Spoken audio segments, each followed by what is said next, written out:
Hai, Assalamualaikum dan salam sejahtera. Bertemu kita lagi dalam video panduan Guerrilla Facebook Marketing. Okay, so dalam topik kali ini kita nak bincangkan tentang copywriting dan CTA Facebook Ads.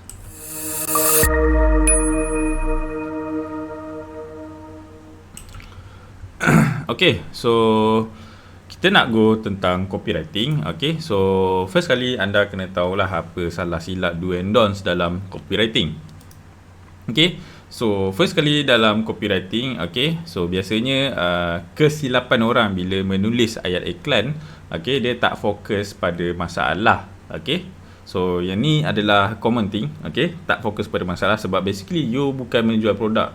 Okay, you giving solution to people. Okay, dekat customer you bagi solution macam mana nak selesaikan masalah. Okay, so kalau anda tak fokus pada masalah orang, okay, you terus nak menjual tanpa sebab. Okay, contohlah let's say kita ambil example power bank ni. Okay, so macam mana power bank ni boleh bantu anda. Okay, so macam kita ceritalah kalau masuk hutan macam mana. Okay, dengan kapasiti power bank ni sebanyak berapa ni, 20,000 mAh. Okay, so tak silap saya beli dalam 100 lebih kot, entah daripada tahun bila, dari 3 tahun lepas kot benda ni. So cerita dia kat sini adalah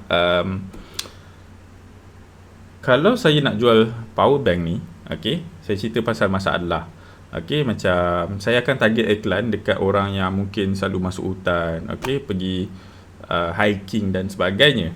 Okay, so kalau dia ada power bank yang rendah, okay, yang mungkin cepat rosak ke, okay, so benda tu yang saya akan fokuskan. Okay, mungkin saya akan buat ayat iklan macam, okay, pernah tak anda ada power bank tapi asyik rosak, okay, lepas tu tak ada, kalau macam ni dia ada tulis 96%. Okay, so kat sini mungkin power bank anda tu tak ada tulis kapasiti, mungkin ada dot punya lampu saja. Okay, so mungkin saya nak jual dekat orang yang ada masalah macam ni lah. Sebab sebelum ni saya ada masalah agak beli power bank, tapi saya tak tahu berapa kapasiti yang tinggal dalam power bank saya. Okay, so mungkin saya akan target orang-orang macam tu, lepas tu pergi hiking, okay, power bank sekejap sangat habis. Okay, so saya takkan target orang-orang macam tu. Saya akan fokus pada masalah dia. Bukannya saya cakap nah saya ada jual power bank, nak beli harga dia RM59. Tak adalah macam tu. Okay, so benda macam tu antara salah satu kesilapan lah dalam copywriting. Okay, yang kedua adalah tak berapa faham dengan produk ataupun servis sendiri. So benda ni biasanya pelik lah terjadi kalau dia punya bisnes, okay, dia punya company, tapi dia tak tahu, tak faham apa benda yang dia jual ni. So macam saya ambil contoh lah Herbalife. Okay, macam apa lagi yang macam Herbalife, Causeway, apa lagi, Shaklee. Okay, so ni adalah nama-nama MLM lah. Okay, so let's say lah kalau Herbalife, okay, you jadi agent, okay, you nak promote Herbalife, tapi you tak tahu produk ni macam mana, apa dia punya kandungan. So basically you tak faham apa produk, lepas tu you just cakap ke orang, okay, produk ni boleh kuruskan badan, boleh sihatkan badan, tapi apa dia benda you tak faham lebih. So benda ni akan jadi problem lah kalau ada orang tanya dan sebagainya. Okay, dan yang ketiga, tak yakin dengan produk ataupun servis anda sendiri. So bila you nak jual, you kena yakin lah, okay, yang produk anda ni memang betul-betul boleh bantu orang tu. Okay, dan yang keempat, tak faham pelanggan sendiri. So mungkin tak faham pelanggan sendiri tu, macam saya cakap saya tak boleh nak jual power bank ni macam tu je kat orang. Okay, takkanlah saya nak buat ayat macam siapa-siapa yang ada handphone ataupun iPad yang bateri dia asyik habis boleh beli power bank saya. Benda tu agak random sebab mungkin iPad setengah orang ada, okay, tapi phone, okay, untuk phone Android ataupun OS ataupun Apple punya produk, mostly semua orang ada phone. Okay, mostly lah. Okay, mungkin yang sekolah mungkin ada yang tak ada lah, tapi yang dah bekerja saya tak jumpa lagi lah orang yang tak ada phone. Okay, so kalau buat random sangat, dia susah juga. You kena kalau boleh spesifik. Okay, macam saya cakap, saya target orang yang masuk hutan, yang pergi hiking. Itu adalah target market saya. Okay, so bila saya dah faham pelanggan saya tu macam mana, okay, saya senang untuk saya buat copywriting. So macam kalau saya promote orang yang mungkin nak main phone dekat dalam gym. Okay, let's say saya punya spesifik orang yang pergi gym. Okay, yang ada phone dan ada masalah dengan power bank. Okay, so saya nak jual, mungkin saya akan buat copywriting macam, bro, nak tak beli power bank ni? Okay, harga dia sekian, cerita. So saya guna perkataan bro.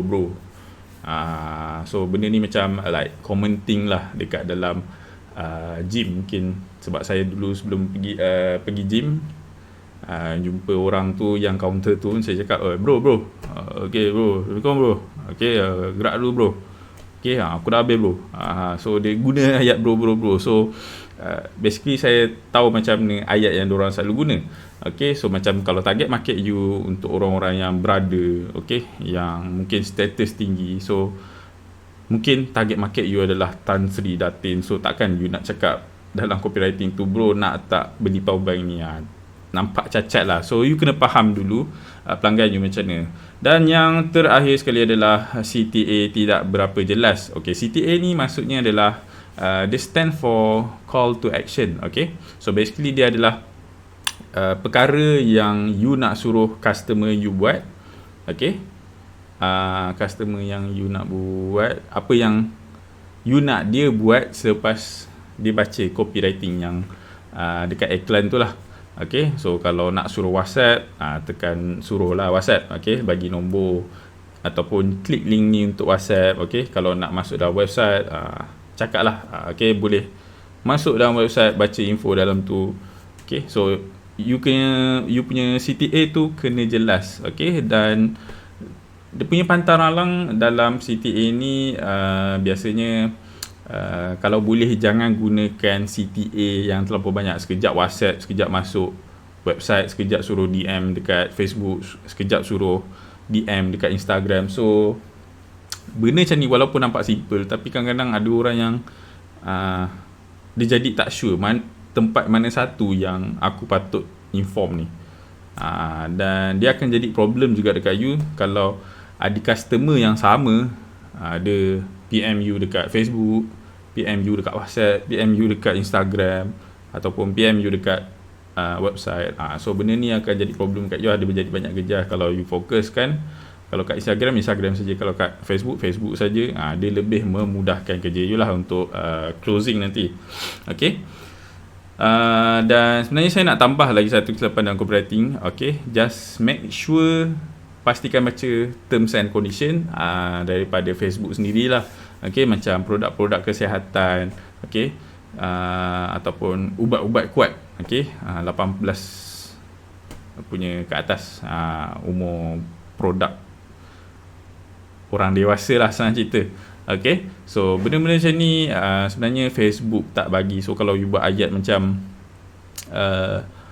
nak tenaga batin jadi kuat ke apa benda, mungkin Facebook tak bagilah, sebab produk-produk ni dia memerlukan sertifikat, memerlukan pengiktirafan daripada Kementerian Kesihatan KKM. Okay, so mungkin dia akan minta, ataupun potensi besar iklan you kena reject je lah. Okay, sebab memang dah ada dalam rule, Facebook tak bagi. Okay, sebab mungkin ada kes orang beli produk ni, okay, skincare ni, patung muka dia jadi rosak, ada yang mungkin meninggal ke apa benda, saya tak pasti. Tapi mungkin sebab benda-benda macam ni lah yang Facebook elakkan lah daripada produk-produk macam ni untuk dibolehkan buat iklan. Tapi sebenarnya bukan tak boleh, cuma ayat tu kena pandai main lah. Okay, so that's it. Okay, dan yang seterusnya adalah pasal asas penulisan ayat iklan. So ini adalah yang saya tulis ni adalah basic, okay, sebenarnya. Okay, so headline, okay, buat headline apa yang you nak fokuskan, okay, tajuk utama lah. Okay, intro pengenalan tentang produk, okay, lepas tu body, okay, isi kandungan apa benda produk tu, apa yang produk tu boleh buat, Okay. Dan yang keempat adalah urgency, kecemasan. So benda ni biasanya you kena buat lah. Okay. Selain urgency, nama dia adalah scarcity. Okay, you buat orang cemas. Dia bukan buat orang cemas sebenarnya, bukan bagi dia masalah ke apa benda, bukan. Urgency ni bermaksud kena bagi dia bertindak dengan cepat. So kalau dia nampak iklan ni, kalau dia tak grab produk tu sekarang, mungkin dia akan rugi. So benda macam ni lah kecemasan dia. Okay, mungkin cakap macam contohlah, okay, hari ni sahaja dapat free shipping, esok tak dapat free shipping. So benda-benda macam tu lah yang kita kena buat agensi, so that dia boleh membeli terus. Okay, so kalau customer cakap contohlah you jadi salesman kan, okay, you dah cakap ni dekat customer, lepas tu customer tu cakap nanti dulu lah, saya fikir dulu lah, agak-agak dia nak datang balik ke. Setakat ni yang saya buat, daripada 10 orang 2 orang je datang balik, 8 orang tu diam. So kita tak nak benda tu jadi. Kalau boleh kita jumpa orang tu terus, kita close terus. Itu yang the best lah. Okay. Dan yang CTA tadi adalah tindakan. Okay, tindakan apa yang you nak suruh orang tu buat, customer tu buat lepas baca ayat iklan you. Okay. So benda ni adalah basic, tak semestinya kena ikut. Okay. Boleh juga ditambah-tambah macam ada orang lain buat. Mungkin buat headline, okay, power bank 20,000 mAh boleh charge sampai 10 kali, charge tak habis-habis. Itu nama headline dia. So lepas tu dia ada tambah testimoni. So ayat-ayat testimoni dia letak dulu, baru dia letak intro. Okay, ada yang skip terus isi kandungan. Okay, ada yang skip terus pengenalan, tak kenalkan diri, terus buat emergency. Okay, urgency punya benda, dan terus tindakan. So ada juga. So benda ni adalah orang kata benda ni basic lah. Okay, benda ni basic. Okay, kalau nak ubah terpulang, sebab bagi saya copywriting is a general thing. Okay, general. Okay, as long as you boleh buat dia, okay, tarik perhatian, you boleh tarik perhatian dia orang dan terus membeli. Nak guna apa benda sekalipun, headline, ayat iklan, terpulang. Okay. So bila saya cakap pasal urgency, boleh juga kita bagi dia offer lah. Okay, tawaran ekstra. Contohlah, beli power bank ni dapat buku nota 2 percuma. Okay, so ini antara benda yang offer lah kita bagi. Ni contoh je lah.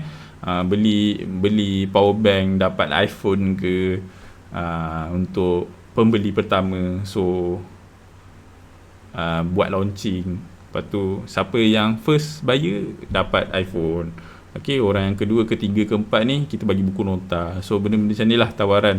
Okay, so basically buat prospek yakin untuk terus membeli produk ataupun servis yang anda berikan. Okay, so ini adalah contoh. So what customer wants, what your competitors do well, what you do well. Okay, itu akan jadi USP. Okay, what customer want dengan apa yang you buat bagus, dia akan jadi USP, which is satu kelebihan lah. Okay, itu saja.